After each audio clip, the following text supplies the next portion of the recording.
Yes, I am Irish. I have pasty white skin, and I try to tan before, short sleeve, short season, so I don't look super white. So Sunday, it was like 80 degrees and sunny out. I was like, I'm going for a run, and I'm not going to wear a shirt because I wanted to get a little tan or burned for what I get. So I go like half mile from my house is Lemoyne College. And I start running down there, and I'm just like pasty white and chubby, and it's graduation day. There's people all over campus dressed to the nines taking photos with their kids, and I'm just running through behind these greased up, like part sunburnt, part pasty white. And I just see these people like having a great time and just like trucking right through the middle of their photos. It's like, great. Have a good day. So anyways, I forgot graduation was going on. I went downtown this weekend and it was mobbed. Yeah. But now campus is dead and it's nice. I can run through campus. I don't have to deal with anybody. That's like, I still can't believe you run. I saw you running in the morning. I ran 3.5 miles this morning. Yeah, it's fucking nuts. Listen, I don't have a body type like Trav, but you're 6'4", 130. Chew a little bit though. Yeah, but that still like I see the way you eat. Like, cause you post like you did a live show on SmallmouthCrush last year. And you're just like pounding food at the bar. It's rare. Okay, when I choose to eat, I'll eat. I just don't have like the tall, skinny body type. I don't. So you're not tall. I get fat. Yeah, exactly. I get fat. Like you got fat, and then trying to get unfat. That was a different story. That was 12 beers a night. Yeah, that's what That's just my cells swelled. I hit 196 at one point in my life. I have a picture next to a Volkswagen Bug in the Florida Keys, and you can't tell the difference of who's the Volkswagen and who's me. We're the same size. So I'm trying to get unfat. I figured if I'm going to be bald and an asshole, that I should at least be like physically fit. You know what I mean? You can't hit all 3 boxes. 2 are okay. No. So 3. So you can't chew, be overweight. And bald. And be an asshole. And drink. And pick 2 out of smoke. Yeah, you can pick 2. Pick 2 or 3. Pick 2. So anyways. Pick 2. So I ran through campus the other day during graduation, pasty white skin, and I turned some heads. I definitely turned some heads. So anyways, I want to get, I know we just kind of discussed a little bit of what recent events took place, and we don't have to get into all of it, but I got to know the timeline and the breakdown of what I would classify as the start of a guide season being a massive shit show for you. Okay. And you can let me kind of go through what I think happened, and then you can correct me and tell me your side of the story. So, okay. But first of all, is this the podcast right now? Yeah. Like you're on it. Oh, we are. Oh yeah. We don't do an intro? No, I get to the intro. So people are they're listening about my comments about the sun. So we will basically start the podcast wherever you feel like. Probably like at the point where I know you stop saying ridiculous shit. But you just started talking about smoking and chewing and running. Yeah, so we'll probably start it maybe right after that. Well, I just said it again. It's fine. So this is a real podcast. Like we don't like, it's like your live show. Things go on that you're like, man, that might not go over well, but you don't care. Well, I would like to perhaps have a formal start. Yeah, right now. So we usually roll into that. And hey guys, great being here. Yeah, I'm super excited to talk fishing with you guys. We'll get there. We'll get there. Okay. All right. So I'm the host. You just sit there. Got it. So anyways, the boat issues that you've had recently, and if I was a guide and I had a boat and went through these things, I'd call it a year at this point. So I think this is 2, 3, maybe 4 weeks ago this happens to you. So what I understand, because I talked to Eric, your partner on the show, and you go out on a Friday, I think it is, and your boat breaks down and you get towed in. Okay. Yep. Brand new boat, brand new motor, you get towed in. I get a call Friday night at like 9:30 from Trav. I'm like, this is odd. And I'm like, what are you doing? He's like, I'm driving to Connecticut to get the boat fixed. I'm like, right now? You're like, right now. So I call Eric, I think this following Tuesday. He explains to me what his side of. So you get the boat fixed Saturday morning in Connecticut. You drive back to whatever, where you live. 6 hours back. 6 hours back on Lake Ontario. Mm-hmm. You get 2 hours in of fishing that Saturday night after you get the boat fixed. And it's like incredible fishing. Okay. The next day, I think you do a trip or you don't do a trip, whatever. Mm-hmm. And then that following Monday, you have like some melting issues going on in your boat and some wiring stuff going on. Anyways, how does this, like, this is over the course of 2 days and this is a brand new boat. And I'm like, I remember I asked you, you're like, the motor broke, whatever. I'm like, is this brand new? You go, yeah. I'm like, is this normal? You go, yeah, man, a couple times a year this happens. Is that really true? I mean, well, with anything, so today's bass boats, well, I think it's with anything really. So you run that thing hard. I wouldn't say hard. I'm getting a lot better, but we have so many moving parts on a bass boat, and we're out in big waves and things. That's what I meant. Shake, right? I mean, you got all these electronics, you have all these wires, you have just anything that could possibly go wrong. Why airplanes like stay flying, I have no idea, but a boat can just break down. Like if airplanes did what boats do, like you would never fly again. So how does this happen? Like Friday, like what happens with the motor? Random like, thing. It just didn't. Anything. It could be a lower unit. It could be a power head. It could be a faulty. What was wrong with yours? It just didn't start. I had a lower unit issue. But it turned over. It just wouldn't go in gear. Correct. And so you get towed in. So that's common. You're going to lose if you fish as much as I do. You're going to lose lower units, power heads. There's going to be things. Who tows you in? Did a buddy was a out friend there? Of mine came in. Yeah. Was he already on the water that day, or he was a little bit. He was at the bar, and he left the bar to come pick me up. Well, it's a nice guy. It's a good friend. So he tows you in, and then you leave that second to Connecticut. Yeah. I assume. So I deal with Thayer's Marine, and Richie's the owner there, and we have a pretty good relationship. They do a great job, and he knows that I kind of depend on my boat every day. Sure. So he said, make sure it's here first thing in the morning, and we'll get a mechanic on it and get you on your way. So I was there at 8 and probably back on the road by 11:30. You stayed overnight Friday night in Connecticut. Yep. Slept what, 3 hours? Yeah. I got there at like 2 a.m. And then they fixed the boat. How long did that take? 3 hours. 3 hours. So you leave at 11 a.m. noon, and you haul back, and you I got back to my house, and Eric was there because he likes to come up for a couple of days this time of year, and I felt bad for him because we missed a day of fishing. I remember you called me. You're like, "Can you do something with Eric? Yeah, he's just sitting in my house." I'm like, trying to get him on the water. So he wanted to go out. I didn't. That's the last thing I want to do is go back out on the lake. You just drove 12 hours. Yeah. And so we went out. I took him to a spot. Every cast, whatever. Yeah, explain. Like he said, it was one of the top best couple hours of. Well, I'm going to be honest with you. Every day, pretty much on Lake Ontario, is an angler's dream day of smallmouth fishing. To someone other than you. Correct. Was that a normal stretch of couple hours of fishing? Sitting there making casts, setting the hook. But you were catching big fish, were you not?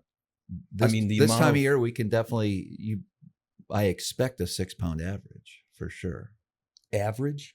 Well, I expect a 30+ pound bag for 5. How many 6-pounders did you catch in that 2-hour window? He said it was like solid. I mean, how many fish did you catch just shy of 6 pounds too? That were 4.5, 5, 5.5. Maybe 50 fish that day. Jesus. And that's just like another day. Just another day. Maybe above average day up there, or just another day, and you found them. Another day. But you found them. It's just an area. I have a rotation when I guide, so when I go out, it all depends on the I guess the weather determines what direction I go. Sure. So whatever direction I'm forced to fish in, as far as which way the wind is blowing, where normally, you can tuck in. Normally wind. Okay. Right. Being comfortable. So whichever direction I decide to go and can fish comfortably, that's where we fish that day. And so you have to have a wide variety of spots. Sure. To be able to rotate through that. Sure. And we just rotate it on a normal. I hit that spot. Well, when I'm in that zone, I'll hit it every day. And some days you can go there and catch 10. Some days you don't have to leave it. So that's how it was. That was one of Ricky's questions as far as guiding is like, what is your rotation sequence? Like, let's say the wind is blowing southwest 5 to 10 or 10 to 15. Okay. For 7 straight days. And you're like, this is going to be do you have more than X amount of spots that you can keep going to that area based on the wind direction? So many spots I will never be able to hit them all in a single day.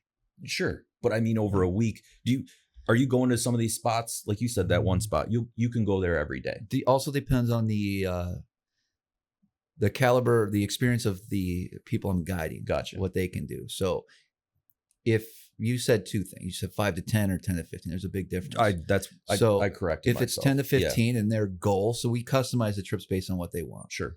So if their goal is to learn how to break down a body of water, learn how to be a better drop shotter, learn how to sight fish, cruising fish, go shallow, they want to go deep, they want to, whatever they want to do. So a lot of times they just want to catch fish. So you tailor your trip based on what these guys want to do. The night before, I basically, if they request that, I call them, I say, what's your goals for this trip? And then based on the weather and their goals, and then I try to pick their brain on how efficient they are. Sure. So if they say they want to go deep fishing and drop shot, I'm going to ask them, have you done it before? And typically they haven't done too much of it.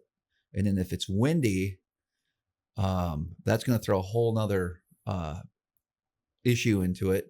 You know, can you stand well on a boat? Right. Are you able to make specific casts that are accurate? And if that's not the case, well, there's so many ways to fall back to. Like, it's not we can always make it work, but a lot of it is their skill level. What do you consider like deep drop shotting on Ontario? So anything 15 or deeper, like we're going to use our electronics over throwing that structure or visually seeing the fish swim. So that would be the deep scenario, and I do rely on my electronics for that. Humminbird 360, as well as 2 forward-facing live scope units, one mounted on a pole and one on the trolling motor. And so each of those have their own uses and why to do it. Got it. So you're tailoring your trip if they request based on, and you got to figure out their ability level partway through the trip too. Like there's like, yeah, I've drop shotted before. I want to get better at it. And you get out there and they just suck at it. And you're like, all right, we're going to kind of focus. Are you keeping that style method throughout the day, but focusing on certain areas that you know the drop shotting style will be easier for them based on their... Maybe. Sometimes we have to make a drastic change though. I gotcha. So the easiest way to guide up there is drifting and dragging technique. Which is how you introduced me up there. Oh. We drifted and you're like, cast that thing out as far as you can and just kind of slow roll it across the bottom. That's a little different. A little different? So drifting would be you cast your bait and normally you're trying to make bottom contact and you just basically hold the rod and you drift over where the structure and the fish should be. If you want to get more technical and you don't mind, a lot of my days I'm just up at the front of the boat. If it's 2 clients, they're one's to the right of me, one's to the left. I'm constantly looking at my graphs for a fish on the graph. When I see a fish, then I have to try to control the boat and line it up so I can stretch out my arm and say 60 feet right here. And I just hold my arm at 60 feet. And then I watch them cast and I tell them, you're good or recast.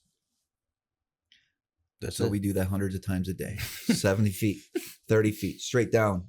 Don't move it. Don't shake it. Shake it, shake it, shake it. How would you, on a scale of 1 to 10, rate my ability level the first time we fished together, the only time we fished together for smallmouth? Like, when I got in the boat, we were like, this guy's natural ability. This guy's terrible. Or it's like, okay, I can bring him to some spots where he can function. No, we'd be able to get you set up. All right. All right. Yeah. The only thing that got me is the lefty retrieve reels. Trev. Well, like, listen, if you're going to be that type of person and you want to retrieve a spinning rod with your right hand. Yep. We can switch those over. I asked you to, but you're like, dude, just real lefty. For my clients, I will switch over. I don't like doing it. I don't say I don't like doing it to them. If I realize they're one of those guys, normally they're from the South and they don't have a lot of experience with a spinning rod. I struggled with keeping tight to fish. Like I would get a bite and I can't reel lefty fast enough. Oh yeah, it's very hard. So when they would come up and jump, I just couldn't stay on. When I have a client that, let's say he does want me to switch the handle, and let's say he gets hung up or something, and I got to go try to get a snag off. Like I'm backwards too now. Yeah, and it feels very foreign to reel that way. It's like I can't just do this. It's not that simple, especially when you're fighting a fish. It's not as simple as someone thinks. So, anyways, Richard Nicoletti is my co-host today. Our special guest is Mr. Travis Manson. I'm your host, Brooks Robinson, and this is Cortland Hooked, the podcast.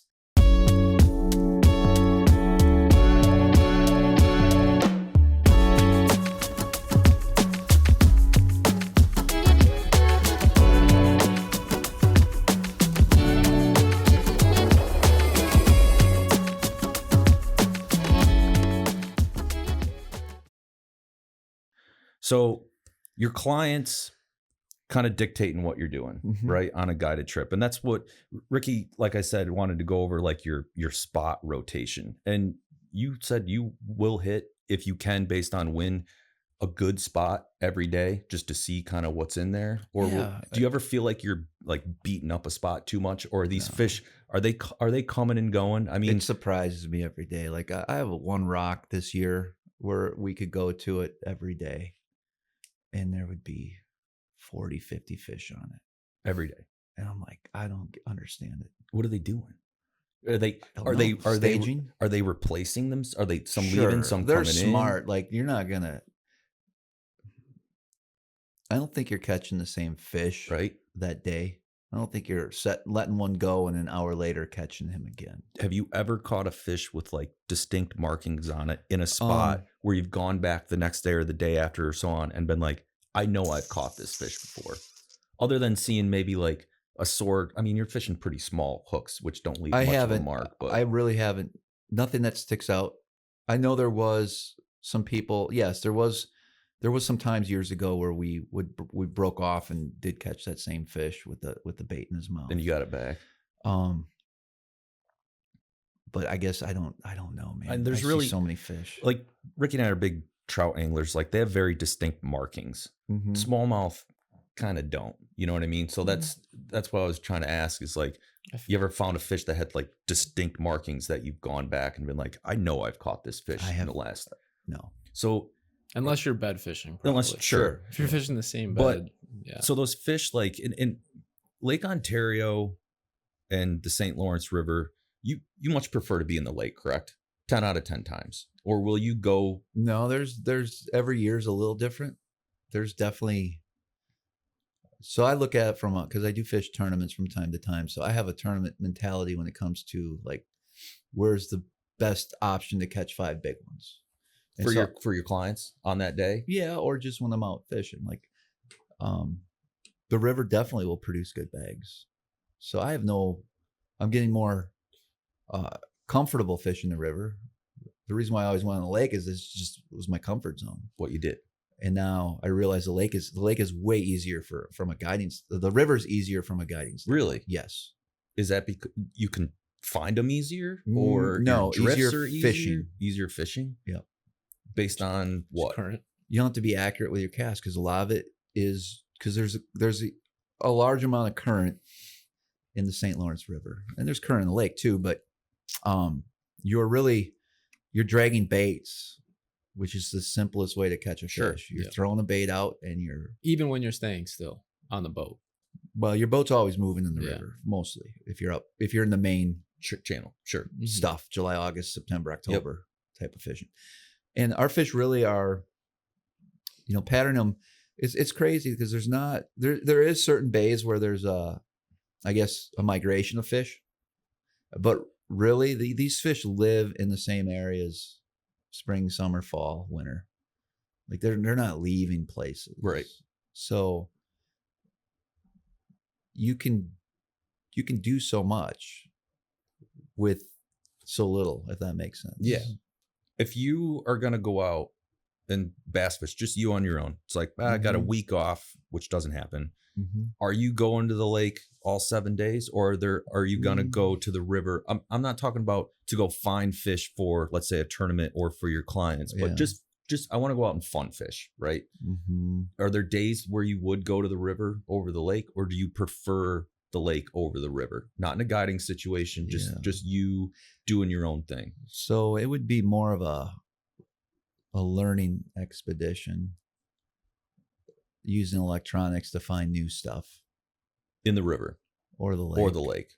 There's no fun fishing anymore. I kind of was getting to the point. When you fish the lake, and you're fishing rock points and you're fishing structure, it's primarily probably 95% smallmouth. The moment you go into bays and it's like maybe, this time of year, kind of pre-spawn staging, they're in, kind of grassy 10, 15 feet of water. Is that where you're finding the largemouth primarily this time of year? So largemouth are scattered too. We don't target a whole lot of largemouth, but there's a really good population. Yeah. Is it a bycatch for you basically when you're fishing? Yes. In the spring, they commingle a lot more, but keep in mind too, the whole system, there's always going to be fish in 3 feet of water, and there's always fish out in 40 feet of water. Sure. So it really depends on what you want to do that day. Like you can just sight fish for cruise. When I say sight fish, I don't mean bed fish. I mean getting shallow and just seeing them because our water's clear. Mm-hmm. So I guess that's my favorite way to. I don't know if I have a favorite way, but I enjoy it's fun going shallow and targeting fish that I can see. So Ricky had asked, like, what do you consider deep for drop shotting? You said anything 15 and deeper. I just say 15. Sure.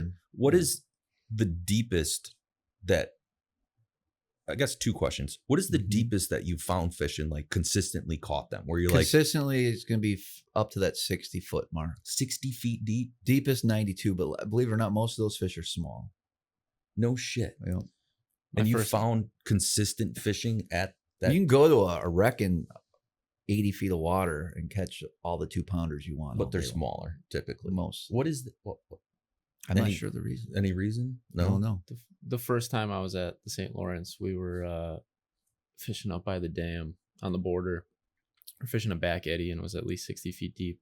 And if you dropped a Ned rig to bottom, you're either foul hooking one of the little gobies, or you'd catch a 2-pound bass every drop. It was at least 50 feet of water. Do you think that the state of the bass fishery in Lake Ontario, and I say Lake Ontario, I'm talking the northeast corner of Lake Ontario, where you guide, like Sackett's, Chesapeake Bay area, Clayton, is that generally where you're going? Do you think the state of the bass fishery right now is the best it's going to be? Is it down a little bit? Is it up a little bit? Where do you see it going? Do you not know because it's on such a massive scale? I don't know. Have you seen how many years have you been fishing that northeast corner of Lake Ontario? Since I guess 2012. And have you seen your catches go up, go down, or are you just getting that much better at it where it just like it could be going down, but you're just dialed on it now where that's not happening? You know what I mean? Yeah, it's their fish, man. I don't know. They move too. Like you'll have spots where you caught them last year and they're not utilizing those spots this year at all. But then someday they will. You got to keep going back. And then one day they're there. That same group of fish will venture back. I mean, are there bodies of fish, or are they equally kind of scattered throughout with like a little bunch of hot pockets and they're constantly moving? I mean, I think there's like the resident fish that will live their life in, let's say, a bay, right? And that bay could be 50 feet deep in some spots, and it could be 3 feet deep, and it could have boulders and sand spots and ledges and a lot of open water with nothing. And so they're going to be set up on structure. They're also going to be just feeding on bait fish, cruising around in the water column. And there's going to be fish up shallow there. And it depends on that particular area and that particular day and the conditions of what you're going to do. So you might be able to just go shallow in there and wreck them. And then the next day, that pod of fish is gone and you got to go deeper. Or I pretty much just kind of run guaranteed areas and just hop around on those. Just boom, boom, boom especially with your electronics, like you're not wasting much time. Right. I mean, you were when we went, it was like very deliberate spots. You know, obviously you know the spots, but it wasn't like, hey, let's just try here. It was like, you know, we're gonna get them here. It's just how many. My favorite client is the one that wants to learn how to find fish and what I do to like learn new spots. That's your Then we can go have some fun. Do you think that is your like that's what you love most about it is finding the fish? Like no, I like setting the hook. You like setting the hook. Yeah, you know what I mean. There's like different aspects of like it's like that. I forget who mentioned it one time, but it was like the first thing you want to do is catch a trout or a fish, right? Then it's how many. Then it's the biggest one. Then it's the way you want to do it, right? The nicest. And that's what I was asking the question. Is like, what is it about the smallmouth fishing that you love the most? Is it hunting them and finding them and being good at that, or is it setting the hook, or is it catching as many as you can? Or it's setting the hook and then catching the weight required for that time of year to have a good tournament, even if I'm not in the tournament. I got you. So that's different. Yeah. In the early season, 33 pounds is what you're going to need to even possibly win a tournament, which they don't have tournaments because it's all catch and release. Sure. In July, you're going to need 25-ish. Based on the conditions. If you have a windy day, you might have a 23-pound bag and squeak by. Could maybe do okay. Is that because those fish have lost a little weight post spawn, or are you just not finding? No, I think it's definitely a little bit of weight loss. But 30-pound bags are not uncommon, but they're rare in July, August, September. Are you so even when you're fun fishing, you're going out with like a bag size mentality? Yeah, you're like I'm finding fish. That's how I just want a 5-pound average in the summer months. Makes sense. Those, like you mentioned earlier, that like some of those fish will live in just one bay their whole life. Are those fish in the river, are they more migratory than the other fish that are in those bays, or are they just living in those sections from what you can tell? I think they're I think they're living in the sections, but there's like, let's say there's 10 different rises or humps in a 4-mile section. Okay.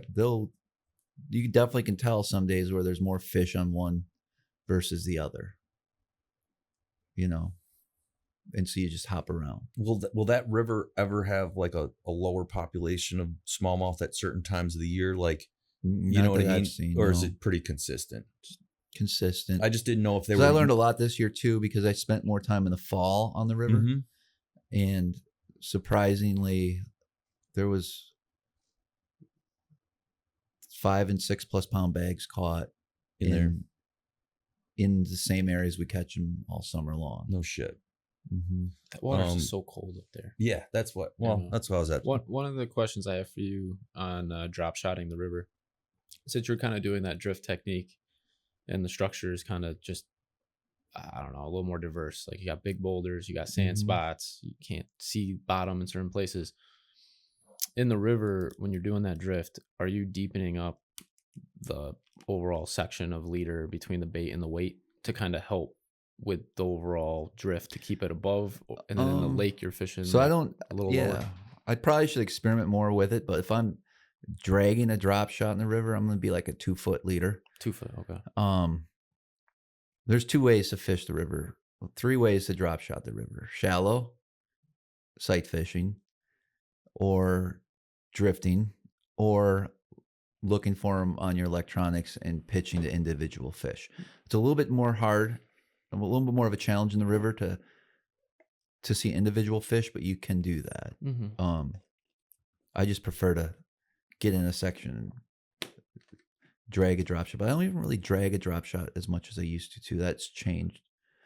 What's your typical fluoro length from your braid to your rig? Is that 6 feet maybe? Tip that's kind of on average. Will that vary depending on where you're going? Will you have rigs set up just for that, or is that typically kind of like a starting point? If I'm making a cast, say with like a swim bait or a hair jig or an underspin or whatever the case may be, I'm gonna have like probably a 3-foot leader.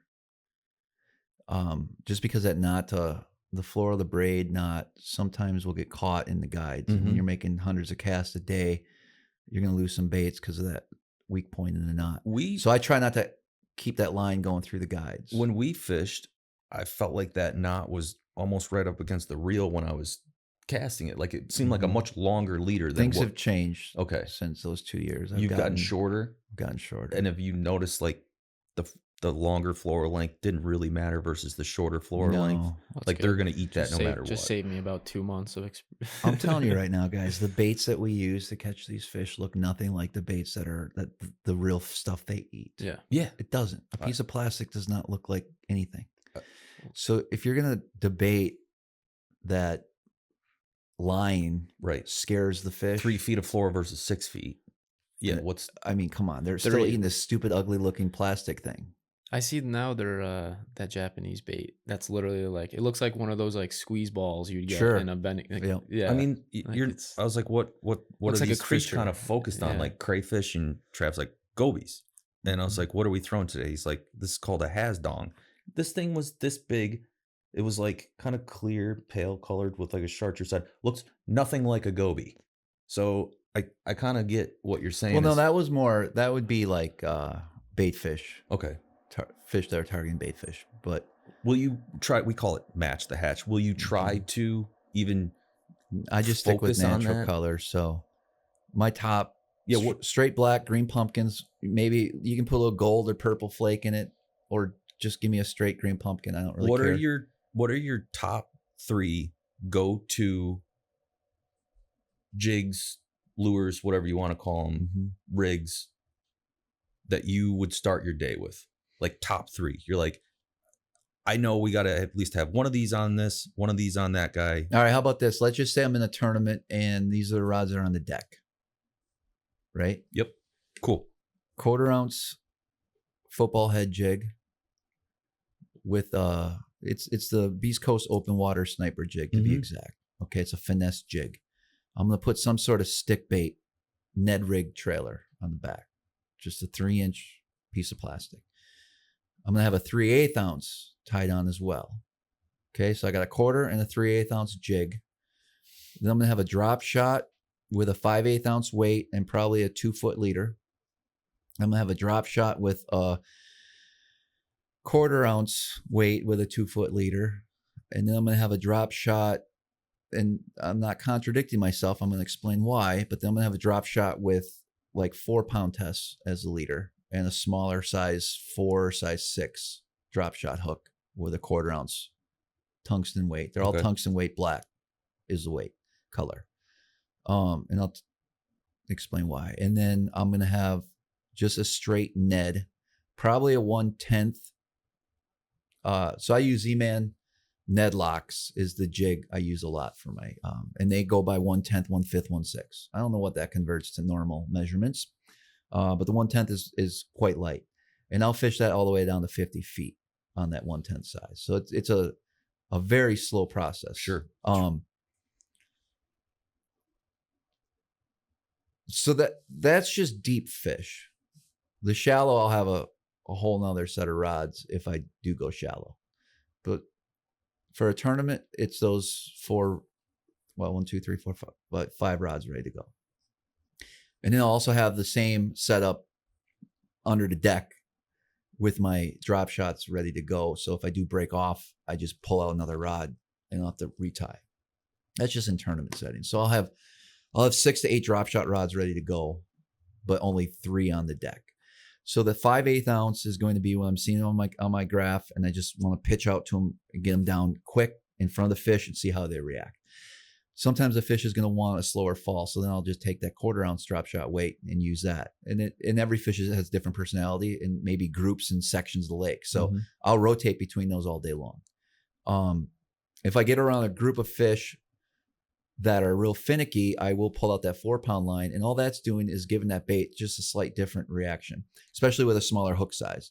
So a lot of guys are looking at, like, if you look at a size 1 drop shot hook versus a size 6, there's some weight there, and that plastic is going to perform differently on that. I don't like using like a size 6 hook on 8-pound leader. And so I will go down to like that 4 and try to see if a finesse bite is better for this group of fish. And that's rare that I have to do that. Sure. But I have. So I always have it ready to go. What are your kind of 3 main braid sizes in terms of pound test, and what are your like 2-3 main fluoro sizes? So on those braid's going to be rigs? 5 pound braid 80% of the time.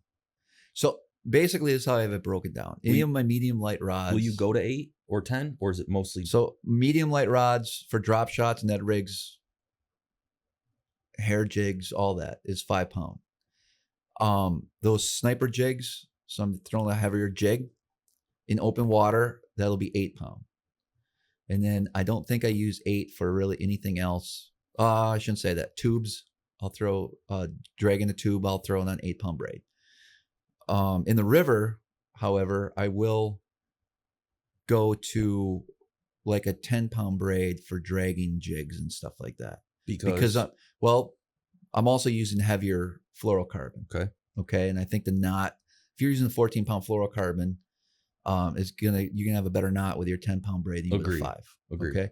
So then the fluorocarbon leaders normally are going to be 8 on my drop shots. Football heads, I'll probably go with 10. I probably could get away with 8, but I'll go 10 when I'm fishing deep. When you run 5 pound, is it because you want it to cut through that water quicker? It's going to cut through the water quicker. It's going to be, I think you're going to get a longer cast, and it's just going to get down to the fish with less resistance. And it's going to allow you to fish that bait and try to make it look more real. Do you find those lighter braids to be more sensitive than the heavier braids, or does that not even come into? I don't think that comes into play. Never. I was like surprised. 8 pound is just like 8 and 10 pound are so close for me. It's just like I'd totally I'd go agree. 10. What I was amazed at when we fished together is like every time I would catch a fish, I was bending over the side of the boat and grabbing it because we're fishing 5 pound braid. He's like, "What the fuck are you doing?" I'm like, "I'm getting this fish off." He's boat flipping like 2.5, 3 pounders. I'm like, "You're not worried it's gonna break?" He's like, "No, shit doesn't break." But you got to do it right too. You can't you do boat flip. Can't boat flip a 5 pound. I've seen clients reel up to the tip and then boat flip. I mean, that's never. I was worried the rod was gonna break. The fish has to have some momentum. You got to know when to lift, how much line needs to be let out on that fish to lift properly. Okay, so there is a technique. I would prefer you just reach down and grab your fish. Well, then don't give me shit. He's like, "Are you still back there?" We didn't get the fish? Official rating. What's how that? You did it 1 out of 10. You know, maybe that was what docked you a little bit. Give it. I would 100% agree. Your flipping technique. He caught 2 fish. I was still releasing the first one. He's like, "You still back there?" Mm-hmm. Anyways, I thought that was a good day. You said it sucked, but then we followed it up with 60. I believe it did suck that day. 64 pound crappie. That's how we ended the day. It sucked because it was She had a clean 64 I could tell from Travis's kind of demeanor in the day and how we switched spots. Like, I had a great time because that's not what I do. And I caught a lot of fish. But I could also tell how the day was going per the discussions I've had with Travis over the years and the months that I've known him, that it wasn't like a gangbuster day of smallmouth. Like it was good to me. And he's like, "Nah, this isn't good." I don't know if you remember. That was a couple years ago. Yeah. I mean, and that's typically what happens with clients too. They have a time of their life. And I think today sucked. That's great though. That's as a guide, that's what you want. Sure. Yeah. You know what I mean? Because then when you have a day where you're like, today was good, those clients are like, that was insane. Then there's the other side of it where it's like, man, these guys are going to, like, the bar is set for when they come back. Yeah. What is your, we'll get into the rigs some more, but like, I do enjoy like the client guide aspect of what you do because you've been doing this for a while. Like, what is your return rate of clients? Like, do you have guys who are like, I want this, they get off the boat, they're like, I want the same dates next year. Is that pretty consistent? Do you have a lot of turnover? I would say, I guess I haven't really looked. I'm guessing here. I would 70% coming back are always, I have a lot of regular clients. Do you ever find guys book you to learn as much as they can in a day, don't book you again because they feel like they got what they need, which is also kind of the point of guiding, you know what I mean? In some ways, right? Have you ever found clients in your spots that you brought them to a month or two before or a year before? I wouldn't know. You wouldn't know? Yeah. I don't pay attention to who's out there. You just do your thing. Yeah. It's a lot of water. I really don't know any, like, I rarely know. People say they saw me out there. I mean, I see boats, Sure. but I'm not looking at who they are. Yeah. Yeah. There's a couple daily guys that guide out there. Mm-hmm. Because they keep bass. I remember Travis lost his mind. No, there's two different charters. There's two different types of guides on Lake Ontario. You have I'm gonna call them the tuna boat guides. Sure. That have the big charter boats that they'll do salmon, trout trolling, and they'll book bass trips and use live bait. And a lot of those guys probably aren't really used to catching bass. They're clients. Sure. So they don't know any better, but they'll fill the coolers with them and take them home and clean them up. And then you have guides that are in, official bass boat capacity that are catering. And then you actually just have tour. So there's three different, there's like your tourists, maybe they fish every once in a while because it's a big tourist area. Mm-hmm. So you have some guys that will take advantage of that clientele. And I don't mind doing that. I'll take those guys out. It's more of a challenge. Yeah. Because they are terrible anglers, or they're just not mentally in it for the same reasons that you want them to be. Maybe a little bit of both. There's definitely you feel like you're getting spoiled from a guide perspective because your clients are just, they want to live and breathe smallmouth fishing, and they want to learn. Sometimes they do. Gotcha.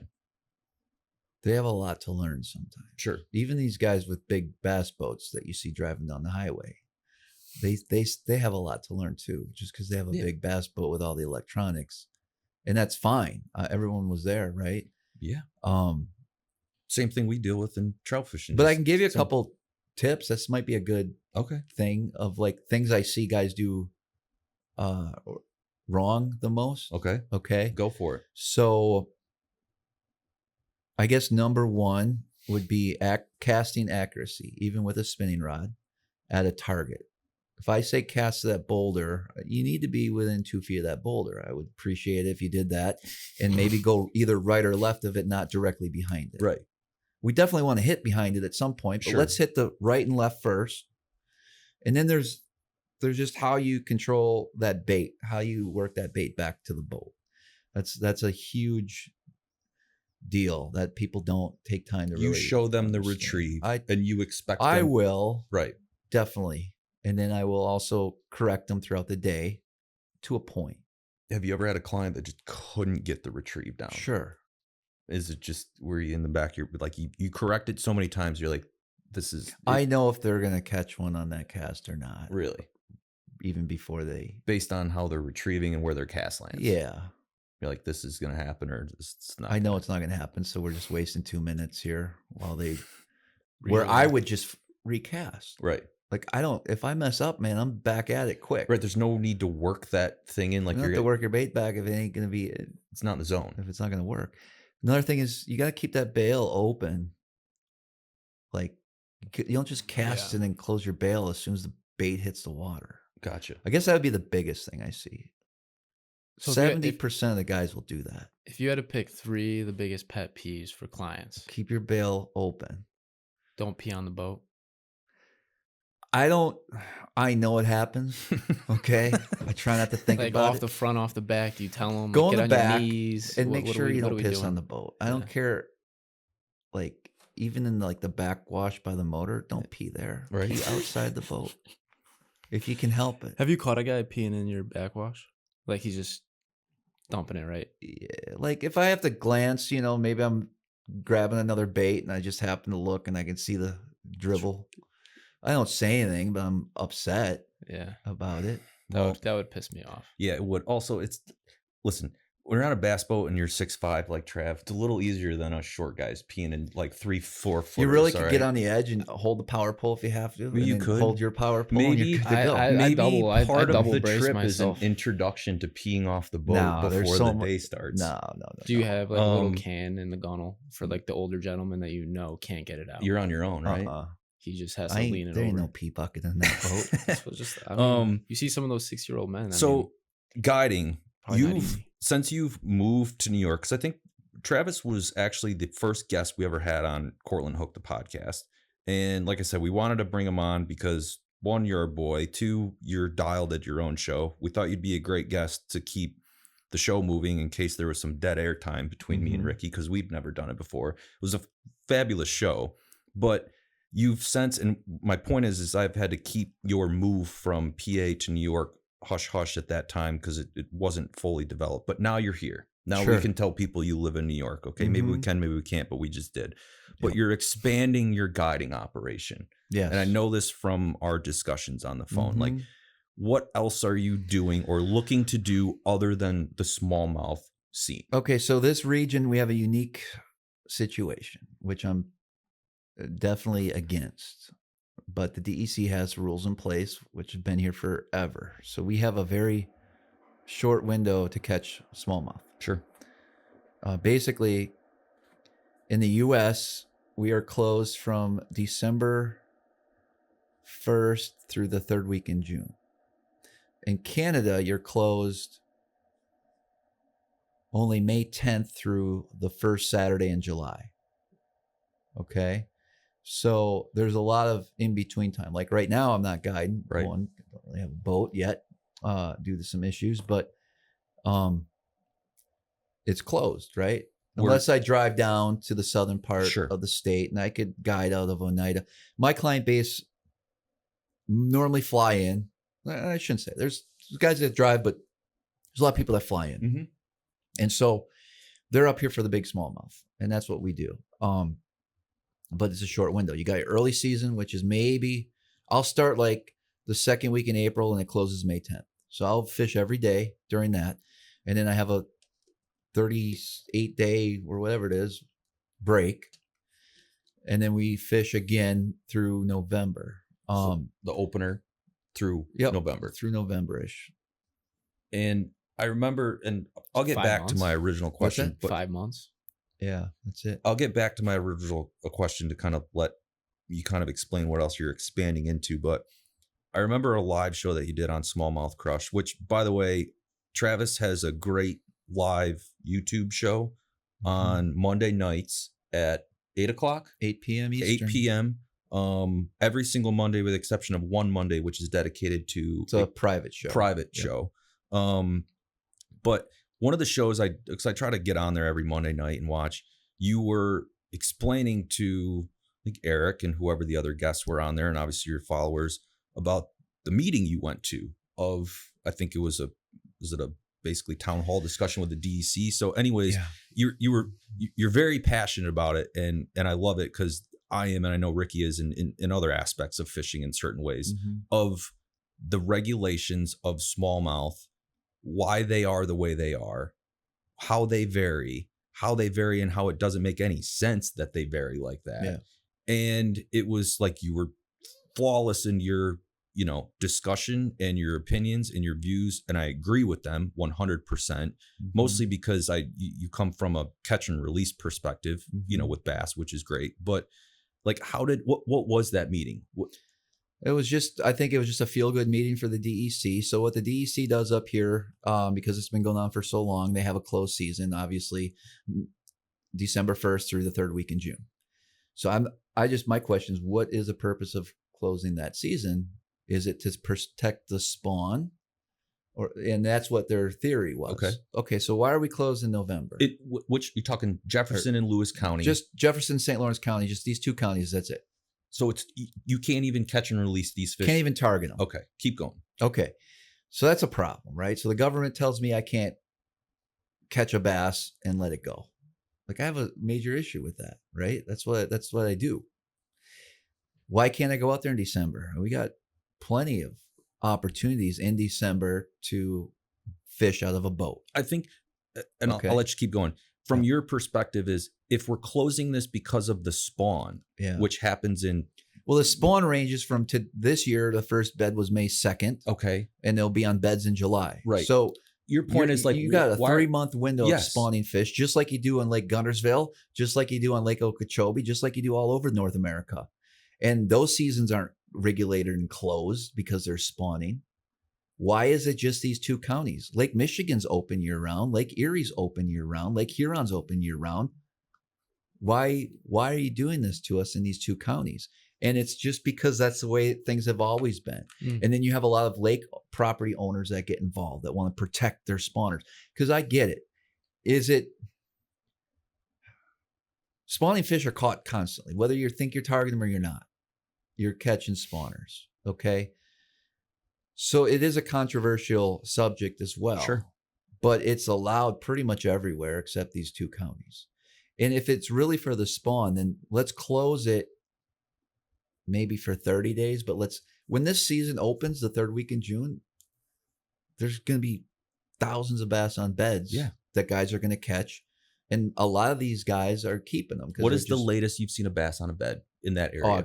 August. Yeah. Okay. So they're definitely on beds still in July. And they're definitely still on beds in the last couple of weeks of June when the season first opens. And there's also a lot of fish that are done spawning. Sure. So it's just a huge rotation. So was your point in going to that meeting just because you have a great perspective and like there's regulations the DEC has, but I also feel like when you're on the water as much as you are and some of these other guides and captains, like they see it from a much different perspective than the guys that are actually making these rules and regulations, right? For sure. So did you go there with the intent of just explaining your side of what you see and how the regulations are affected? I tried. I was pretty vocal in that meeting. I had a bunch of points. Did you get a standing ovation? Were people on your side? Were people my last point was because they were talking about maybe having a shorter closed season, a close. And I just stood up. I said, why are we even discussing a closed season? Like, let us just catch and release year round. Like, this is dumb to even, you're trying to pinpoint when to move this season or to mimic the Canadian season. Right. And after I sat down, it was people like clapped a little. Not lost it, but it's like the DC's jaws dropped. Like I even mentioned the term no closed season. Yeah. Yet I'm going to tell you right now, I get a phone call a week. Just got a guy 2 days ago that emailed me. Hey, I'm up here trying to catch these smallmouth. I'm having a hard time. Can you guide tomorrow? And I go, well, bud, it's closed. You know what I mean? Yeah. They don't know. Right. I see boats out there all the time on the river bass fishing right now, and it's closed. It's illegal to target bass. To me, it seems like it's only a matter of time, considering the fact that New York State just overturned a closed trout season, which was they did this with bass recently. How long did the trout season was closed? So 30 years. Trout season, yes, it used to be closed October 1st to April 1st. You could not target or even be on the creeks anywhere. Why? And well, part of it was it does make sense in some aspects, and there needs to be some type of happy medium in my point of view. You close it in October to let the brown trout spawn. Right, they spawn typically October through late November-ish. Right, Early it's like December, it's different though. You got guys stomping around the creeks and the gravel where these fish are spawning, basically kind of destroying the spawning beds. It's a little different than floating over the top of these beds, right? How many guys are walking some gravel creek way back in the mountains destroying beds? More than you would think. Okay, right, maybe. And you're kind of beating on fish that are very stressed out from spawning. Like these fish, like trout, they barely survived the summer. Trout they just survived a long, hot, low water summer, and now they're going into spawning. Like they're drained, right? And now you're catching them. Are they drained, or is that their environment and that's just how they are? They are, because when you catch a fish and like their bodies change when they spawn. Sounds like they got a shitty home. They should figure something else out. They're not as resilient as bass. Yeah, right. And then it stays closed, or did, until April 1st for rainbow trout to spawn, but typically that had to do with the lake run rainbow season. Is they would let them spawn from January to April 1st,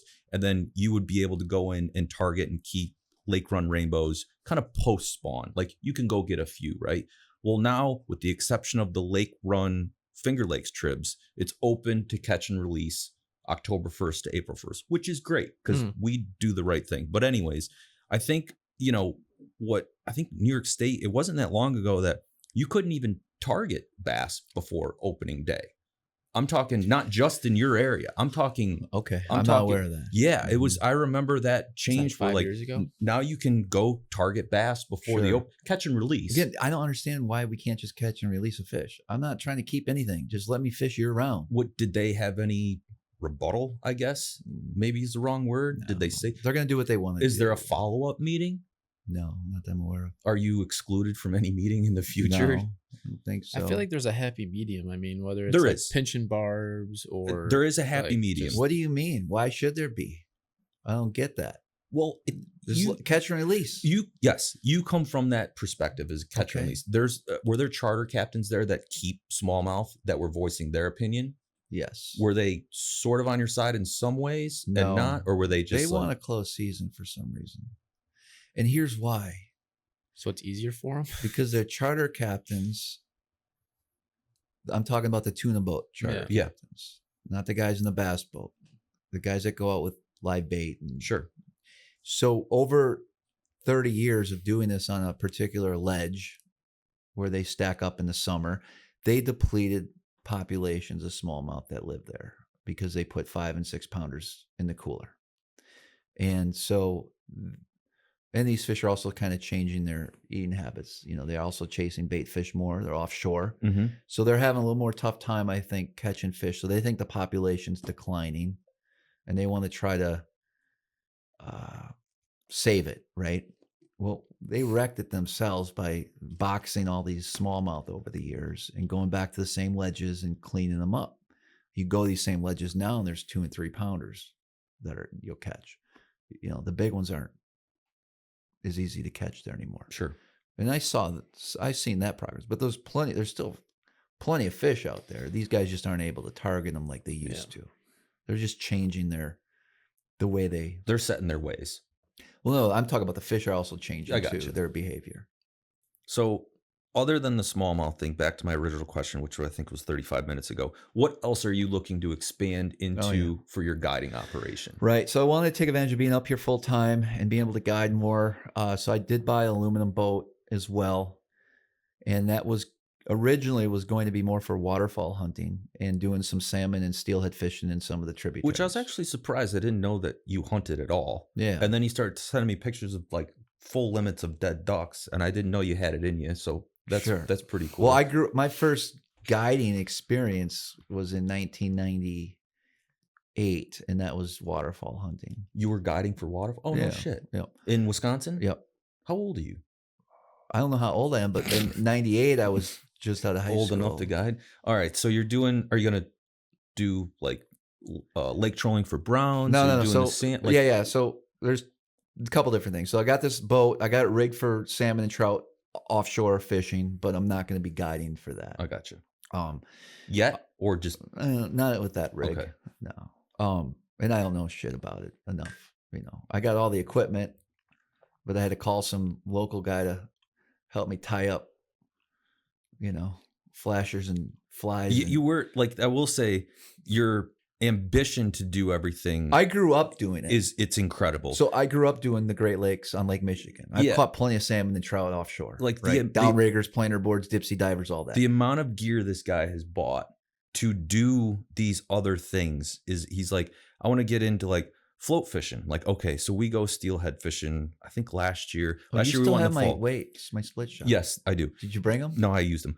The year before we go in the winter, and he opens the back of his truck. This dude has 50 floats of every different gram size, beads spilling out of his. I go, bro, well, you don't need all that shit.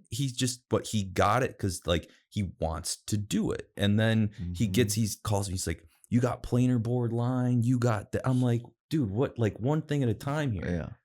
That's called being a fisherman, man. So dude, he's out of his mind. I mean, there's a limit to like you do smallmouth very like extremely well. And now you're getting into the ducks, the float fishing, the trolling. Probably not the float fishing. You don't think? Why is that? Well, here's what I want to do. Because your shot lines suck and they tangle every cast? No, this is the grand vision. I would like to be able to do some inshore brown trout trolling in the spring before the season gets heated up for bass. March. And maybe now. I think we can still target some now. Totally. Where you live, yes. Yes. And so I have everything. I've done it a few times this year. Successful? Yeah. Good enough. Yeah. I think I can successfully guide for brown trout on the eastern basin here. Also thought I would do more walleye fishing. And I do it for fun. I do keep walleye to eat. but I'm just not getting the calls because my hardcore guys are all bass fishing, right? And I'm not advertising or anything like that. But if somebody wanted to do a walleye trip, July, August, September, and I have dates that are not booked yet for bass fishing, we'll certainly be able to do that. Typically, we'll troll for walleyes, but I also have quite a few areas where we can jig, with metal spoons and things like that during the summer months. So that's in the equation. And then really the duck hunting, I wanted to get through a season here and see how it compared to what I'm used to on the Great Lakes and what it's all about. And I found that I can shoot a bunch of puddle ducks out of a kayak, which isn't going to work on public land for guiding, which isn't going to be an option. The divers, so your bluebills, redheads, cans, those birds just don't come through here like I thought they would. It's been a weak last 4 years of duck hunting. I honestly, like, I've done it. But I understand, like, a Bay Quinny and like they're just shifting. There is a good group of birds that'll come through, but they're just out of my guide range. Okay. So you got to go like the Finger Lakes and maybe towards Prince Edward County, way offshore. Plus, I looked in the regulations as far as guiding in Canada, and it's just, with a gun, it's just way too much craziness to even deal with it. So I'm stuck here in the U.S. side, dealing with the stupid U.S. seasons for waterfowl hunting as well. Be nice if I could hunt Canada. Canada's 30 days after this U.S. side closes. Late season? Just duck normal season. They're just normal in Canada. Like, the problem is I can't leave a ramp at Cape Vincent and drive a half a mile to the Canadian side, set up my decoys, shoot a bunch of birds, and then bring them back to the U.S. without having to go through customs and check my gun in. And, the old Travis would have done it. Maybe. The new Travis is smartening up a little Anyway, bit. so that's not an option. But I will be guiding for sea ducks. So sea ducks are going to be your scoters, old squaws, long-tailed ducks, things like that. They will show up here early November, and so we can get a full 30-day season out of those. So then what about ice fishing? Yeah, so ice fishing. That's like a major method that you kind of left out of this, which I forgot all about that. Yeah, we've had a lot of discussions about shanties, snowmobiles, augers, so I got which I know none of this. I got everything set up for ice fishing. It was just a poor season with ice. Terrible. And so I don't know if that's something I want to invest in. Well, it's already invested. The stuff's here. I told you, bro. He's got everything. Yeah, I run 4-man. What do you got? What's Shanny? Probably 2 8s. Well, so I have it's called a hub. Jesus, one of them big ones. It's like the size of this room. Then I have the Otter Resort, or the big one. The 8. Yep. Bench seats. So you can fit 4 comfortably. Then I have an Otter, like, just one to pull around in, like by your 2-person. And I have another one. Did you get these all at the same time, or? Kind of scattered within the last month. Okay. Like, wow. And then we got all the gear. You need a gas auger. I could sell you one. I got electric augers now. Okay. And I got 25 St. Croix customized rods, all ready to go, and the reels all taped onto them. What do you got for electronics? I'll just run a live scope. Okay. Yeah. All St. Croix Yep. ice fish rods? I didn't know they did. Well, I guess they're in Wisconsin country, right? Aren't they? They're awesome ice rods. Walleye, I mean, they cover the whole spectrum. You run all St. Croix, correct? Correct. Yep. Even when Travis and I float fished for steelhead in October last year, I was like, I want you to use my gear. Like, this is what I guide with every weekend. Like, it's dialed. It's wouldn't touch the rod. Well, he goes, I'm only using St. Croix. I have my St. Croix. I'm like, dude, they make steelhead rods and salmon rods. But like your setup was fucked, man. And Which part? The rods weren't fucked. No, they were fine. But the other rig. What rig? Because I want to use some skein and try something different. No, not that. No, not that. That was good. Float. But your shot line was atrocious. Was it? It was tangled. I mean, you go on my Instagram and find Travis untangling the shot line once every hour. Dude, it was bad. Every other? It was bad. And anyways, did you have a good time? I had a good time. Yes. And did you know, with my shot rig, I've gone out plenty of times by myself and captured plenty of steelhead with it. Well, for this particular area, it needed to be a refined shot line, but Travis would not listen. He's going to do his own thing. And I, about halfway into the trip, I was just like, this dude's going to do his own thing. So I think I caught a few. You did. Okay. I mean, it was kind of slow, to be honest. I think we got 7 in the net. I got a couple. I think you got 3 or 4. We got one really nice one. Yeah. One really nice one. I don't have the hours but I got my shot figured out now. You do? I think so. You got roasted on my Instagram You stole post. all my split shots. You left it in my bag, and then I proceeded to use it because I thought it was mine. You still have it. Yeah, I do. I do got a little bit. I need it back. All right. Because I have them labeled. By sizes. That's another thing. He opens up his float fishing gear, and everything is like BB1, BB2, float 3.4 gram, 5.2 gram. I mean, the labeled. Hours he spent into specifically detailing each and every one of these things was, I mean, that alone must have taken 2 days just to print the labels on everything. I want to think I would have the patience to do that, but I don't. It was in the shit he had. I was like, here's the 4 floats you want to use. This one for skein, this one for blah blah blah. These are BBs, and these are like the 5. The beads he had was this like rainbow range of bullshit, and I was like, these 5 are what you need to go with, and we'll see. But we'll see. It takes time to kind of dial those things in. Yeah, we didn't catch anything that day. That day sucked actually, but we did in the fall, and that was so we kind of redeemed myself fishing together, which I do. When can I come up and smallmouth fish this year? And it's got to be like somewhat planned. Like, I got 3 kids, bro. My wife's a nurse. Like, he'll call me on a Monday morning. He's like, you want to come up this afternoon? I'm like, dude, you're 2 hours away. No, I can't. I do got to get back up there this year, at least once. I don't know. You got to find a cancellation or like something. Save a little block, When a do you little wanna day out for go? Brooksy boy in there. Everyone wants me to block a day out. Yeah, for but them. I'm The next thing I'm not making any money. I'm not everybody. I'm not everybody. Jeez. I'm special. All right. Tournaments. Are you doing you have a Smallmouth Crush tournament, right? We're not doing it this year, I don't think. Why not? Just too much work. Was last year the first one? Second one? Not too much work. We were able to utilize the trailer from another organization, and that guy actually left that organization, so I don't really have a relationship with the new guy. What do you mean probably trailer? Like the weigh-in trailer, the stuff, the scales, the release boats. Stuff. You need all that. I don't. You can't do it out the back of your car. I don't know. Yeah. I'm not so a tournament. we were able to utilize that and fish the day after another tournament. I got you.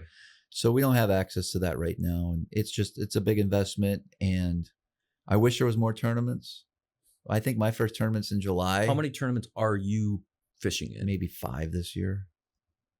Yeah. And there's just nothing to do up here for tournaments.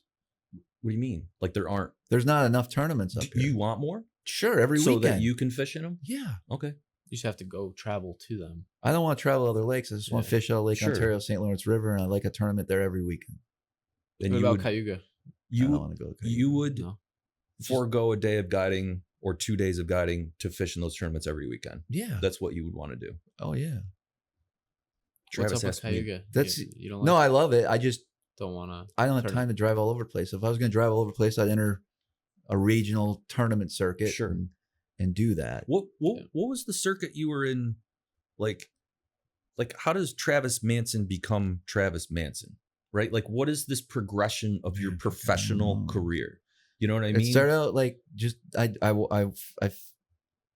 fun fished. I always wanted a bass boat. Okay. Then I got into walleye fishing and thought bass fishing was stupid. Okay. And then we fished some local tournaments for bass or walleye in the late 90s, early 2000s for bass walleye. Walleye. And then 2007, I got invited to go fish on the Elite Series as a co-angler in a bass tournament, which I had no idea what a Cinco or a brush hog or anything was. Okay. And so that was my first real experience bass fishing. Who invited you? So Mercury, they had an open spot for a co-angler. How did you know the guys? How did Mercury? Just through my walleye fishing and stuff in Wisconsin. Okay. Were you a professional walleye angler? I wouldn't call me that. Or were you just an average, just a weekend walleye tournament And guy. how does Mercury find you? Are they on Facebook, YouTube? You know what I mean? Yeah, just because I fished the Merc Nationals and just just develop relationships with those people. And so that's kind of how it started. And they're like, we got a spot for bass fishing. We got a spot for you. You think you'd be a good fit? And you're I like, said, yeah. All right. And then that's when I kind of got hooked on that. I sold my walleye boat and bought a bass boat in 2008. And then really didn't have a clue. And in 2010, I wanted to be a Bassmaster Elite Series pro. How did you do in the co-anglers? So I just fished one event. Oh, okay. Yeah. How did you do? That was your first I don't bass. think I cashed a check. No. And then a couple years later, you said you want to be what? I wanted to do what they were doing. Okay. Right. So that was my only goal. And I was working corporate and I got fired for fishing too much. And so I did. We had like 2 months prior to me getting fired. They sat me into their boardroom. And basically my boss had to be a fly on the wall in this. Looked at, keep going. Like, this is exactly what he said. He goes, if you want to just fish, we can let you go. And like, you can take unemployment so you can fish. Like, that's what he said. Was it one of those situations where it's like, yeah, unlimited vacation. Like, if you need to take a day, take a day. And you were just taking 3 days a week? I was pushing the limits. I'd have my boat in the parking lot. And as soon as I felt it was time to leave, I would leave. Yeah. Yeah. It's a nice. lot. How many people were in this meeting? Just like you and the boss, or a couple? Like HR, and then 2 other people. And they're like, if you want to just go fishing, like, that's what they said. Really? And were you like, no, later? Because I kind of needed some income, right? We're like, no, I'll sharpen up. I'll be sharpen up. We'll do 2 days a week. 2 days a week. And then something happened. Like, I'd made a bad trade. What do you mean trade? I don't know. I probably had to move some fucking. Were you trading people's stocks? It was commodities. So I had to make some trades, right? And I just need the product gone, so I have to deal with it. So I can get on the lake. And I probably sold it way cheaper than I should have. This is great. Keep going. And so. What are you selling? Meat and bone meal. So ground up cow parts. Yeah. Put it on a rail car, send it down to your chicken plant, and go to town. Okay. Okay. Keep going. So I knew it was happening because my other boss from Minnesota was coming to town that day. Ooh. So I started. This is after you made the trade that was not good? I don't know. It was just, I'm not sure the details around it, but I just remember going on the computer and gathering important emails, contacts, deleting things that day. And then in the afternoon, that's when they called me in. Like, everyone in that area kind of vacated. You know, it's not a good feeling. Writing was on the wall. So I walk in and they're like, yep, we're going to have to let you go. And that was kind of a shocker. It was? Well, it felt weird. It was a weird feeling. I know it would feel weird to be fired, even if you deserved it, but it was a shocker. It must have been a really bad trade. I don't know. Were you like, wow, I thought I was doing so great at this job? It was an easy job, but so now I get back and they hand me like a box, and I have like some ducks on the wall and stuff, and I'm packing all that stuff up. And then they walked me to the car. They walked you to the car. And then that was it. Wow. So then I got to figure out how to do this unemployment thing. Yeah. Remember you had to like make up, you trying to find jobs like every week? Yeah. Mm-hmm. People do that all the time. Okay. So here I am making up jobs. And it's like, I should probably try to be a professional bass fisherman now. Because I had 0 options, right? So I had 0 fear because that's all I knew, right? So this reality works interesting when you are aligned with exactly what you want in your goals and you have no emotions, negative emotions tied to it. So I was in a really unique situation for the first of my life where I had 0 fears and could go after exactly what I wanted. So in 2010, I signed up for the Opens. So I got fired in May and I signed up for the Opens. My first Open was in July. There was 3 at the time. Champlain, Erie, and the Chesapeake Bay. I go to them. I do well in all events. I actually led on the first day. And remember, I never fished outside of Wisconsin. 2 years prior, I didn't really know how to throw a bait caster. So I was really new at all of the bass fishing scene. But because I wanted it that bad, I was able to compete and I missed the Classic that year by a point, and I made the Elite Series. So next year I'm fishing against Mike Iaconelli and Kevin Van Dam. Yeah. And my equipment's shit. My reels don't work. I have 0 sponsors. I got a handful of tackle, and now I'm going to lakes all over the country I've never been to. I think I held my own. The best I ever did in the Elites, I was there for 2 years. I finished 12th or 11th once. What was the time frame from getting fired selling chicken food to fishing with Mike Iaconelli and Kevin Van Dam? Well, I got fired in May, and then 3 months. I fished the Opens and then qualified for the following year. So our season probably started in March. So less than a year. Yeah. Damn. You were sitting in that office. Right. But I didn't tell the universe I want to be a successful tournament angler. I just wanted to have that title. And so the universe said, all right, bud, they're here.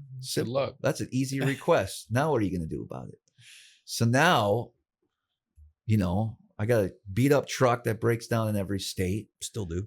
I got a 40,000, you know, entry fees every year, another 40 in expenses, travel, don't have a job.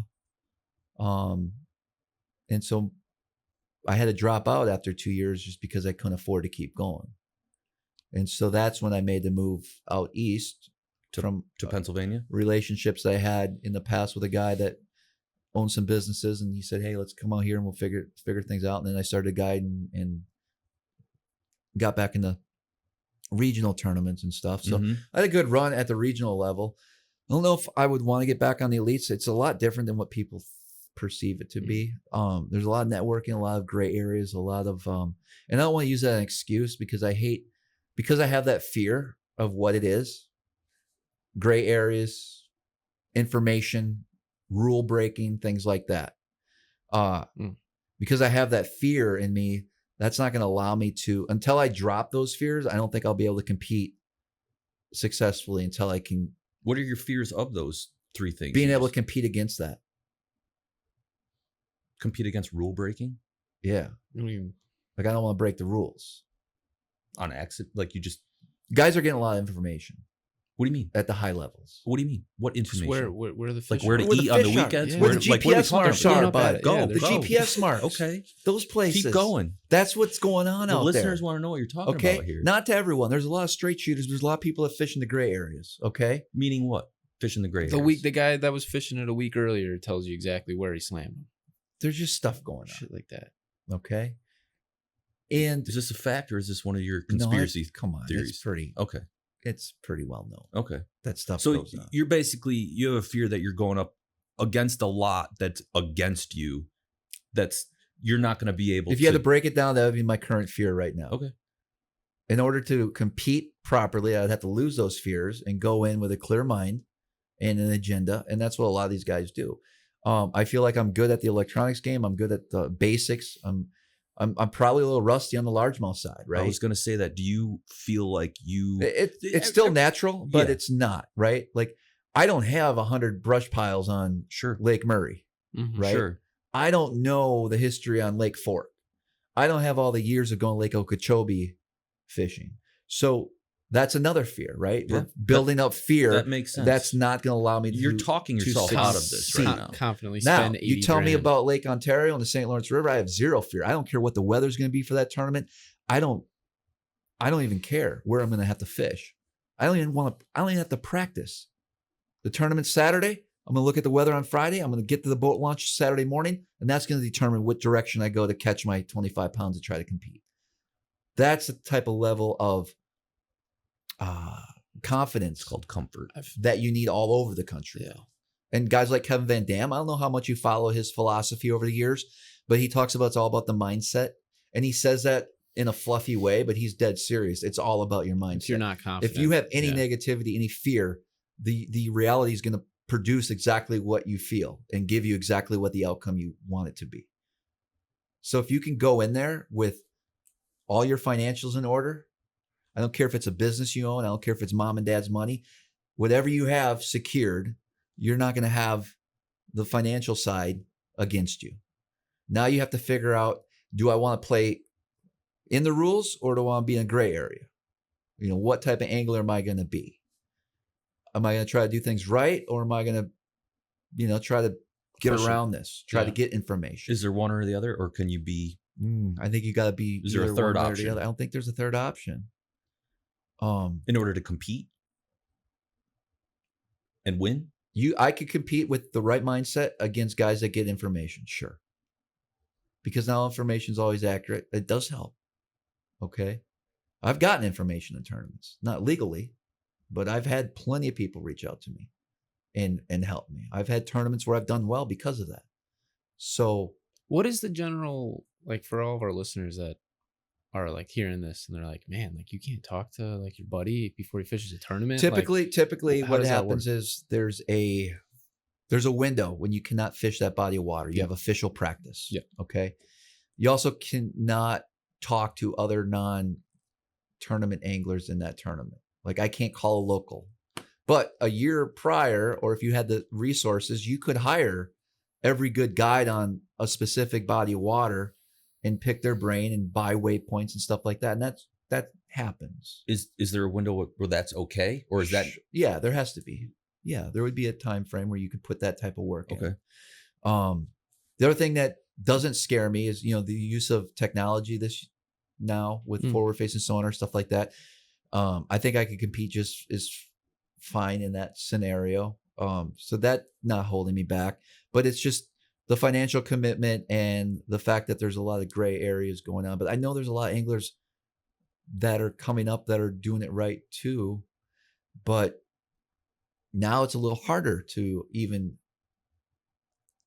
fish the Elite Series. You have to fish all 9 opens and finish consistently in the top, whatever it is, 4 or 5 in points to get that invite. Where back in the day for me, it was just 3 events.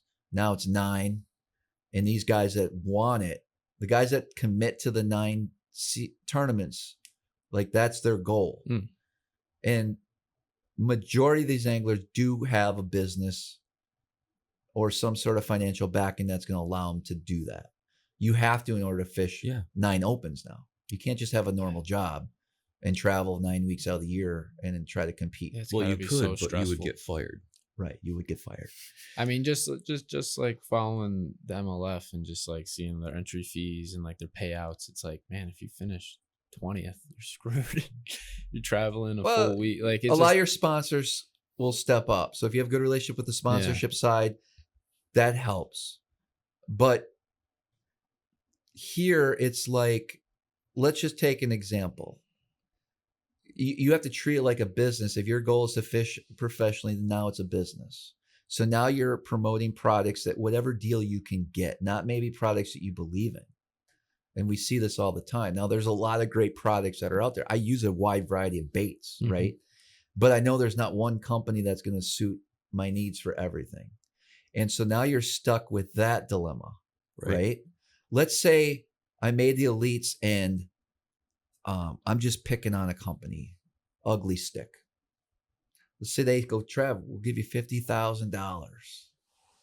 We'll cover your entry fees. All you got to do is fish our rods. In every tournament, every rod on your boat's got to be an Ugly Stick. Yes. Okay. So what do? Do I show people that I will take whatever it takes to chase this dream and be a professional bass fisherman? But now I'm going to talk about Ugly Stick like it's the best thing in the world. Well, I've been using St. Croix, which are the best rods ever, for the last 10 years. Like, where does that loyalty come in? Where does that, if you're an influencer and you're switching companies just because of a paycheck, St. Croix doesn't pay me anything, right?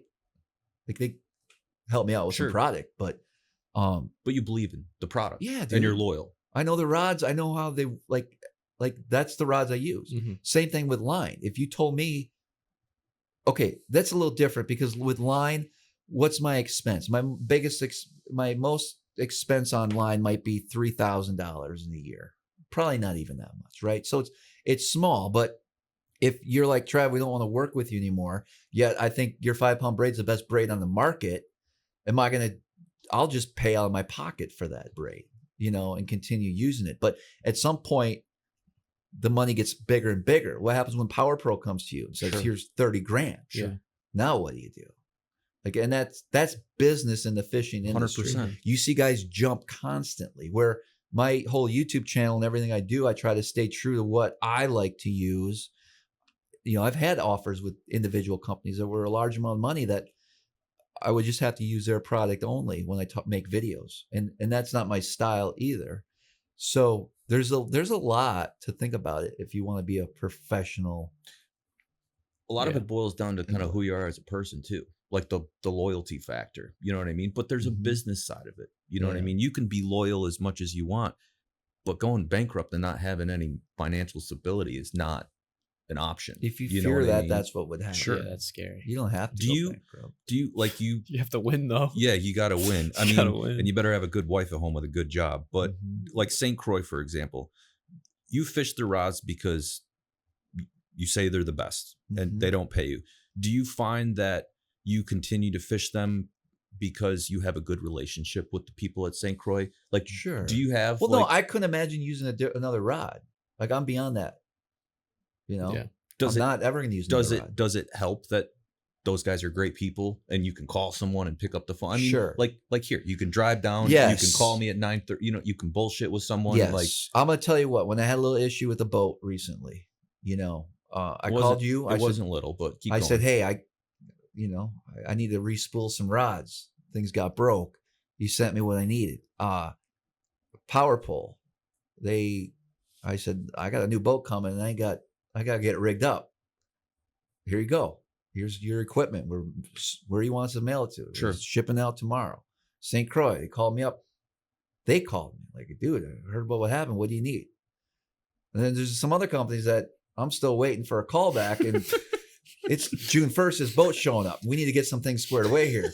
So I'm kind of pissed. And I'm actually, it's another thing. I shouldn't fear this, but I'm fearing this follow-up to an email I emailed last week, which I'm going to try to make today on the way home, which I was supposed to make yesterday, that's part of my personality. I stall on the tough things, which shouldn't be tough. Because you fear the answer? It should just be a simple thing. But bud, I need some stuff here. I think your ask for more line was acceptable in my mind because I knew the situation you were in. Mm-hmm. If you effed up and just screwed up all your line, okay, I'd probably still send it to you, but I would give you a much harder time. Knowing what happened to your boat and your gear. Yeah. Because that sucked. That was not your fault. I mean, So how much? What do you think? We don't have to get into it because you said get into it. No, we can a little bit. What do you think? Like just like you're fishing like gear wise of this. We're talking about a separate. Just fishing rods, reels, and baits. Yeah, 18,000. Holy shit. So Travis had an issue with his motor. He had a separate issue with his boat 2 days later that we can't get into for various reasons, but essentially he lost everything. And I just want to go over some of the numbers so people, I mean, when you open up your rod vault rack, whatever you want to call it, you can't fit another rod. I was fortunate that day. I only had a handful of rods and reels in there. Like how? I didn't have my whole. How many did you lose? 13 maybe. 13. Brand new 7 reels from St. Croix. 7s in some Vanfords. So those are $250 a piece. Your higher end St. Croix are going to be $600. So your combos are $900. Yeah, it was a lot. Unfortunately, it wasn't the whole arsenal. I think the line was the cheapest thing to go in there. 20 bucks, you know what I mean? 150 yards of braid on each one. Yeah. Do you think those, I got to kind of rule out the boat motor issue because he says that's common. Is that probably one of the most devastating things that's happened to you in your guiding career where you just walk out and shit's just gone and you're like, what the? Or do you have something that can top that? No, I don't think I have anything that can top it, but yeah, those are 2 decent setbacks. Like I was telling Ricky, like I said before, I'm calling it a season at that point. Lower unit. Well, I can't really call it a season. I know, but to me, you gotta figure some stuff out. You gotta give yourself props to keep, the positivity going. Because the grind, I mean, to have those positivity, bud. Well, you're still in I the go game, back and forth. Just the reality. 3 days ago, I didn't give a crap. I was like, whatever they come back with, I don't care. Woke up this morning. I know it's going to be a good thing. Feeling different. But then when I get a letter in the mail, that sets me back, like, shit. So, all right. Make this right. Let's move on. Do you know Trav asked me to fish in a tournament last year? He's like, Terrible yo, you want to choice. be my coal? And then he hit me with the entry fee. I was like, fuck you. So you have to cover 75%. That could have been my start to my professional Elite Series career. You don't know that. I might take you up on that offer next time. Yeah. I'm just going to find a corporate credit card and swipe it. And I don't know. That'll be my It would fee. be cool to be able to fish at that professional. Honestly, if I was doing it just for like the money, I think the NPFL, which is another circuit, I think that would be. That's another. Oh, dude, how many circuits? There's 3 major circuits. Okay. I think the NPFL would be a good option for me. NPFL, Elite, and MLF. And MLF. Okay. And then the opens are to qualify for the Elite. And then who gets to fish in the Classic? All the Elite anglers? No, you got to finish an angler to your points. Okay. The top, how many? I don't know. 40, 50. 40. They get to, okay. Because I was wondering, like, our boy John Dietz from Pennsylvania, he used to, I met the kid like 10 years ago. He was on the youth USA fly fishing team, actually. And then he got into bass fishing. And last year he fished in the Classic. And I was like, one, that's awesome. But two, like, I just couldn't conceptualize, like, how you get into those things. You know what I mean? So, and it's something that Ricky and I kind of BS about. Like, there's just so many circuits, and I wasn't sure who's in what and what goes to. I mean, MLF is its own thing. I know that. But then the Opens, the Elite, and the Classic, like, those are all one thing. Yeah. Correct? Can someone fish in open qualifiers that's in a different circuit, or you have to be? No, you can fish Opens. Anyone's open. Okay. Anyone can fish them. We can go fishing, you and me. You don't want to see that. The only way to qualify for the Classic is to win an Open, and you have to fish all 9 events. I got you. You said that. Makes sense. I don't know. What's interesting with like a lot of the newer guys coming up, it seems like they get so much traction going through college. If they go to Auburn, Clemson. Sure. Any of those southern schools. They maybe get like 1 or 2 sponsors on board, and then they just like fly right into the Opens and try. But some guys seem to have, and mostly it's a financial aspect, a little easier path getting into those. Yeah. You know what I mean? Where you come from. You still have to fish. So you can have all the money in the world, but you still need to be able to fish. But you do have to have all the money in the world. Yeah. Otherwise, you're not fishing. Yeah. All right. What is your, by the time this will air, what are we? Probably like first, second week of June, right? What is your summer and fall outlook on the smallmouth fishery, your guiding season? You're going to get a new boat by the time this thing airs. You're going to have to deck that thing out with all the electronics, right? Everything. How long is that process going to take? So Steve with Bass Fishing Electronics is in New Hampshire. He's the guy that rigs my boats. Is your boat going to go from? It's going to get to the Thayers, and then from Thayers, I'm going to pick it up and take it to Steve, and he's going to rig it up the right way. So there was a lot of... Why him? Where do you find this guy in New Hampshire? He's the best boat rigger there is. No shit. Yeah. Is that like common knowledge if you're a high elite level? He's built a very good business. Okay. Yeah. So there's different options, right? I'll just take you through the scenario. When I found out I don't really have a boat, Richie was able to show me some of his boats in the showroom. Okay. Didn't really like them. Camus? I was kind of open to anything. Okay. Whatever he has. You're screwed at this point. You didn't have a boat. They weren't really rigged properly. Gotcha. To my standards. Okay. So then we looked at used boats. And I realized, you know what? Maybe I just need to get by this season. Sure. So I looked at a Triton he had for sale. He's going to sell me at his cost. And it probably would have worked. And when I left him that day, that's kind of what I thought I was going to do. I was going to buy someone's beat up boat and just try to get by. And then he called me on the way home, and he talked to the president of Camus, who was Earl Benz, who was actually started Triton, now owns Camus, and explained the situation. And he said, if you give me the go ahead, we'll put his boat in tomorrow. It'll be the first 2025 boat coming out. And so I was like, okay, let's do that. Problem is, they're expensive, right? Richie helps me out, but it's still a very expensive boat. Bare minimum. It's just a boat, bones, and a motor, right? Trailer? And a trailer, sure.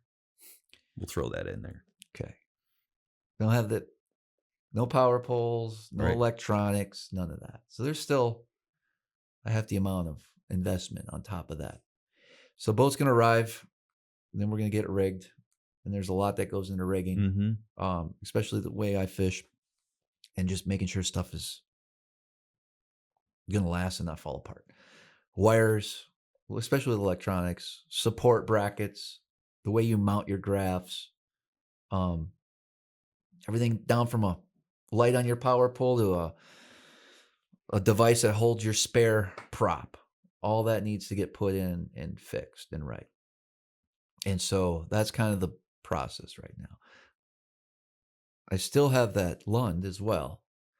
So although I wouldn't be able to fish effectively, fish for smallmouth as well as I could out of a bass boat, I could get by. I would obviously call my clients. Like, let's say the boat's not going to be ready. There's always things that come up. Let's say it's a couple of weeks out. I will have to do that. I might have to guide out a Lund, or I had a buddy let me borrow his boat to finish out this last couple of weeks. So there's options, but it sucks all the way around. So tough outlook on summer and fall until this boat thing gets itself. Yeah, it'll be fine. It's just another day of fishing. So when are we going fishing? Is my last question. Know. What do you want to do? I'm bringing my own gear this time. Is that okay? I prefer you didn't. I mean, it'll be like yours, maybe not as good. I prefer you didn't. The rods will flex the same. Listen, if you're gonna bring your bullshit rigs steelhead fishing, I'm gonna bring my bullshit. I let my clients bring their own stuff too, but by the end of the day, I'll be like, it'll have 5 and 8 pound braid on it. It'll have the leader on there. Is it gonna be the right? You don't know what setup though. I don't want to sit there in the morning and tie all your baits on. I can tie a knot, dog. Okay. What are we talking about? I'm gonna use your baits. Right. So you have to rig up everything. That's fine. Okay. Just give me 3 things. I'll have everything ready to go. You just need 3 or 4 rods. Rods? But then I gotta of my stuff. Okay. Yeah. I gotta use your rods. When do you want to go? It doesn't matter, honestly. I don't care. Whenever you got an opening. Do you want to catch a bunch of fish on a bed? Do you want to catch them deep? Do you want to catch sight fish? What do you want to do? I do enjoy just blind fishing deep. Like I like those. Like the visual stuff is cool, but I do enjoy like. All right. We'll go July, August, something like that. I don't know what it is. Or we'll go in the fall. November. Next year. I'm busy in the fall. November would be salmon, fun. steelhead, deer season. Okay. That's November is definitely out. But like it's funny. My off season, what I call my off season, other than golfing with this dude over here, which we love to do, is July and August. Like I'm not guiding on the weekends. I'm just starting to travel for work. There's no salmon. There's no steelhead. Trout fishing, other than the upper Delaware, is done. Like, so July and August is like, that's my off season. We'll work on something. And it doesn't, I'm simple. And I'll bring the camera. We'll get some content. I've called you a dozen times. I know, but it's on a Monday morning to come up at Monday at noon, or he calls me on a Tuesday night. He goes, hey, I got the morning open tomorrow. I go, bro, I'm going to spend more time driving to you and driving back home than I am fishing. We also do afternoon trips. So if you want to book an afternoon trip any day. How about an afternoon and a morning? Put something on the books. Yeah, that's hard. Yeah, pencil Brooksy in there. That's bro. hard. Just like block out the day in there. I don't know. Give me a shot, bro. Let me redeem myself. Maybe ice fishing. I got to break my personal best smallmouth. I thought we were supposed to duck hunt this year. We can do that too, but I suck at duck hunting. You say you just go off someone's dock and throw some decoys in, the ducks just come to you. Yeah. I'd like to experience that. They're puddle ducks. Okay. That's what puddle ducks do. They just fly into the decoys. I do need to up my PB smallmouth. It's weak. It's like 3.5 pounds. Yeah, we can do that. Really? Yeah. I think my PB largemouth's like, I'd probably say 5 pounds. Probably that one you got it up in Cuse last year. No, I caught it on my lake 10 minutes north of here that I grew up on when I was like 16. Is an absolute giant. It was. I'm thinking back, like God, I don't even know how old it was. 18 years ago, whatever it is, 20 years ago. It was a 5 pounder. But my smallmouth, 3.5 pounds. Yeah, it's just not. It's not what I do, bro. It's not my bass fishing is not my thing. So I need to beat that. And 2 years ago when we went, I'd say we maybe tied it, but it's got to be like a definitive, like that's a 4 pounder. It was a bad day. It was cloudy, and we didn't even fish for bass after 2 hours. Like, screw it. It was. Where did we wanted to go? I don't remember. Shimo. Really? Yeah, we tucked around some islands. It was nasty. That was. You caught some 4s in there. I'd lost 4s because the retrieve That was on the pre-spawn. wrong side. Or post spawn. It was opening weekend of bass yeah. season, bro. Place was covered with people. And then we just caught crappies. And then we instead. caught 50 crappie and called it a day. I remember. So, anyways, thanks for coming in, man. It was good. Scotty, how we are? Good on time? All right. Ricky, thanks for your time today. Travis, always a pleasure. For those of you listening, check out Cortland Hook, the podcast, everywhere where you find podcasts, Spotify, YouTube, Apple Podcasts. We got clips on Instagram, Facebook. You got any questions, comments on today's podcast? Maybe you just want to give customer service a call and chat with old Scotty boy over there. Appreciate you guys listening. This is Cortland Hook, the podcast.